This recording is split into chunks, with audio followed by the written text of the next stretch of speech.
नमस्कार, जय Hind. MPSI yellow study number 1 में आपका स्वागत है। मैं आज आपको लेकर आया राष्ट्रपति पर महाभियोग यानी इम्पीचमेंट कैसे लगाया जाता है वो चीज़ दोस्तों बताएंगे। पहले इसकी 52 से 61 तक इसके अनुच्छेद होते हैं राष्ट्रपति के, तो वो दोस्तों बता दें पहले। राष्ट्रपति 52 से 61 तक के हम मोटा मोटी बताएंगे। एक इसकी ट्रिक होती है, ट्रिक का नाम है, ट्रिक है क्या है, पकानी कोका द्वयोदशम। ये दोस्तों ये होता है 52, ये होता है 53, ये आर्टिकल होते हैं, ये 53, ये 54, ये 55, ये 56, ये 57, ये 58, फिर ये 59, फिर ये 60, फिर ये 61। इसमें दोस्तों क्या होता है, 52 में क्या होता है, 52 में राष्ट्रपति के पद की बात की गई, जो कि पद कहाँ से, राष्ट्रपति पद की प्रक्रिया कहाँ से ली गई है, ब्रिटेन से ली गई है। और 53 में दोस्तों क्या किया गया है, कार्यपालिका औपचारिक रूप से प्रधान होता है, वास्तविक रूप से कौन होता है, वास्तविक रूप से PM होता है। और दोस्तों 53 नंबर पर क्या होता है, कार्यपालिका में बताया था, कार्यपालिका का औपचारिक रूप से प्रधान होता है, वास्तविक रूप से कौन PM होता है। और से 54 नंबर पर नी से क्या होता है, निर्वाचन में इसके कौन कौन भाग लेता है, निर्वाचन में भाग लेता है संसद लेती है और विधानमंडल के निर्वाचित सदस्य लेते हैं। और का से क्या होता है, का से दोस्तों, और दोस्तों 55 नंबर में क्या होगा, 55 नंबर में राष्ट्रपति का कोटा होता है, जो कि अनुपातिक प्रतिनिधित्व प्रणाली के एकल संक्रमणीय मत पद्धति द्वारा, इसलिए। और इसका कार्यकाल, ये 56 नंबर में क्या है, इसका कार्यकाल जो कि एक राष्ट्रपति का समय सीमा पूरी होने के बाद जब तक दूसरा उत्तराधिकारी नहीं बन जाएगा तब तक ये बना रहेगा। और इसे 2 से मतलब यहाँ पुनर्निर्वाचन की व्यवस्था है। 57 नंबर में क्या, पुनर्निर्वाचन की व्यवस्था है। 58 नंबर में क्या है, इसकी योग्यता के बारे में बात की गई है, और 59 नंबर पे दोस्तों ये सदम नहीं होगा, ये दसम यहाँ पर होगा, दसम। 59 नंबर में दशा की बात में कंडीशन की बात की गई है। और इसमें 60 में क्या है, शपथ ग्रहण की बात की गई है, शपथ की बात की गई है। यहाँ पर क्या है, 61 नंबर में किया गया महाभियोग। अब दोस्तों यही चैप्टर लेकर चल रहे हैं, आज महाभियोग के बारे में बताएंगे। अब दोस्तों आगे चलते हैं। अब दोस्तों राष्ट्रपति पर महाभियोग लगाया क्यों जाता है, किस लिए लगाया जाता है, उसका कारण ये होता है कि राष्ट्रपति जो है दूसरे देश के किसी प्रभाव में आ जाए या फिर संविधान का अतिक्रमण करे, इसलिए उस पर महाभियोग लगाया, इम्पीचमेंट लगाया जाता है। अब दोस्तों बात आती है इम्पीचमेंट की।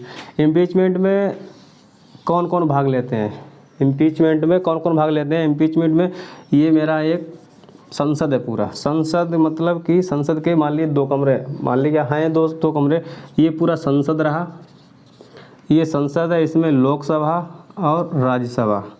लोकसभा की सीटें कितनी हैं, लोकसभा की सीटें हैं 545 और राज्यसभा की कितनी है, 245 सीटें।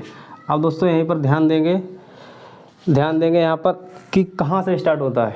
इसकी कंडीशन होती है कि ये लोकसभा से भी स्टार्ट हो सकता है, राज्यसभा से भी स्टार्ट हो सकता है, दोनों में से किसी एक जगह से स्टार्ट हो सकता है।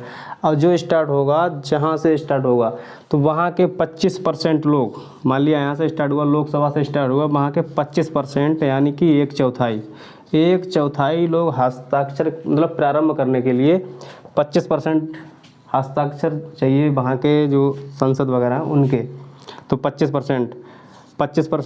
अब ये 25% हस्ताक्षर कर देंगे। 25% हस्ताक्षर करने के बाद फिर क्या होगा, फिर ये 2/3 लोग, ये 245 में से 2/3 लोग, 2/3, 2/3 मतलब 66%, 2/3 का मतलब 66% लोग पारित करेंगे। जो पहले प्रारंभ कौन करेगा,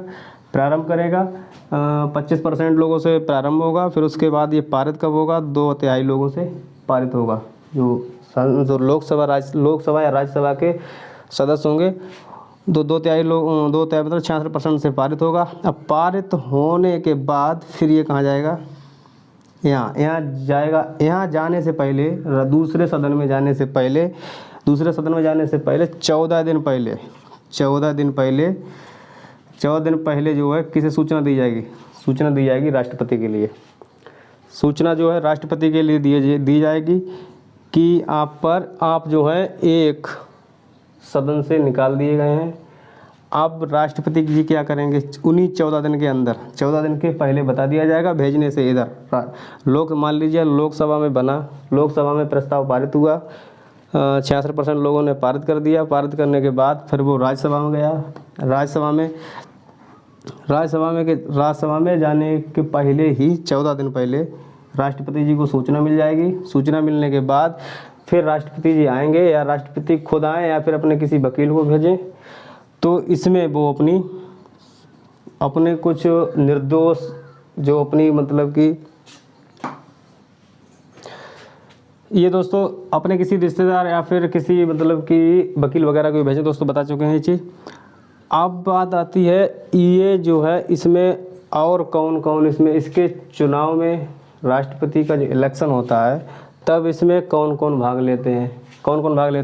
ये संसद हो गया, ये विधानमंडल। मान लिया विधानमंडल में कौन होता है? विधानमंडल भी होता है, विधानसभा होती है और विधान परिषद होता है। विधानसभा और विधान परिषद होता है। तो इसमें दोस्तों इसमें जो है विधानसभा चुनाव में भाग लेती है और ये 200 राज्यसभा और लोकसभा के निर्वाचित सदस्य के सभी सदस्य ने निर्वाचित सदस्य भाग लेते हैं। और इसको हटाने में, इस पर महाभियोग लाने में ये चीज़ जो है नहीं आती है विधानमंडल, क्योंकि विधानमंडल हर राज्य में अलग अलग होगा। संसद जो है अकेले दिल्ली में है, दिल्ली वालों को बहुत संसद में पता होगा राष्ट्रपति क्या कार्य कर रहा है क्या नहीं कर रहा है।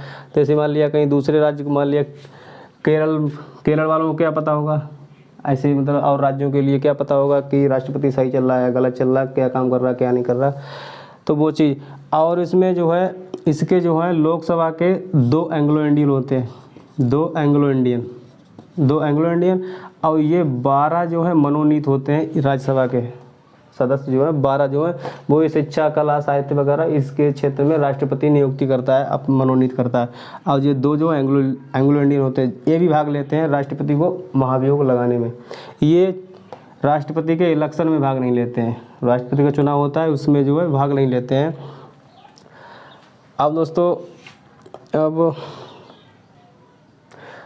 एक चीज़ और दोस्तों चलते एक चीज़ बता दें। तो दोस्तों इसके चुनाव में जो राष्ट्रपति के चुनाव में मिसयूज ना हो, इसलिए दोस्तों क्या होता है, इसलिए क्या होता है इसमें जो है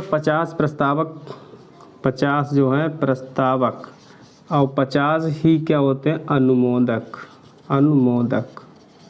50 प्रस्तावक होंगे और 50 अनुमोदक होंगे। उम्मीदवार के राष्ट्रपति चुनाव के उम्मीदवार के लिए कितने 50 प्रस्तावक होंगे और 50 ही अनुमोदक होंगे। प्रस्तावक कौन होते हैं? जो उम्मीदवार, जैसे कि मान लीजिए प्रधानी में चुनाव लड़ाया जाता है तो कुछ लोग प्रधानी वाला चुनाव तो और हिसाब को होता है तो उसमें सब लड़ने की अपनी उसमें रहते हैं। और राष्ट्रपति के चुनाव में उसी जो है लोकसभा और राज्यसभा के उन्हीं में से लोग उसे उकसाते हैं, तो वो जो है प्रस्तावक जो है उसे आगे बढ़ा मतलब कि चुनाव लड़ने के लिए कहते हैं। अब अनुमोदित मतलब क्या है? लिखित बयान देना, तो लिखित रूप से देते हैं कि हाँ इनके लिए राष्ट्रपति चुना जाए, राष्ट्रपति पद के लिए उम्मीदवार बनाया जाए। दोस्तों आई होप आज ये चीज़ आप समझे होंगे। Thank you. जय हिंद, जय भारत।